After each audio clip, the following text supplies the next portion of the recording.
রাজ্যের শাসন ব্যবস্থা যে ভেঙে পড়ছে সেটা মমতা ব্যানার্জির পুলিশ এবং মমতা ব্যানার্জি খুদ বুঝতে পারছে না এখন থেকে, বুঝতে পারছেন অনেক আগে থেকেই, কিন্তু এখন হয়তো হাড়ে হাড়ে টের পাচ্ছেন। কারণ সাধারণ মানুষ পুলিশের বিরুদ্ধে ক্ষোভ উগরে দিচ্ছেন, বলছে পুলিশের উপরে কোনো আস্থা নেই।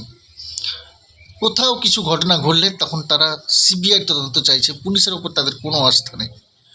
আর এটাকে ঘিরে হয়তো রাষ্ট্রপতি শাসনও জারি হয়ে যেতে পারে। সাধারণ মানুষ দিনের পর দিন যেভাবে আইন হাতে তুলে নিচ্ছে, এটা মমতা ব্যানার্জির পুলিশ খুদ ভালো দিকটা নিচ্ছে না। কারণ এই পুলিশরাই অনেকেই মমতা ব্যানার্জির পদক্ষেপে অনেকে বিরক্ত। তারা যদি একবার সংগঠন তৈরি করে নেয়, মমতা ব্যানার্জির খেলা শেষ। কারণ একমাত্র পুলিশের জন্যই মমতা ব্যানার্জি টিকে রয়েছেন।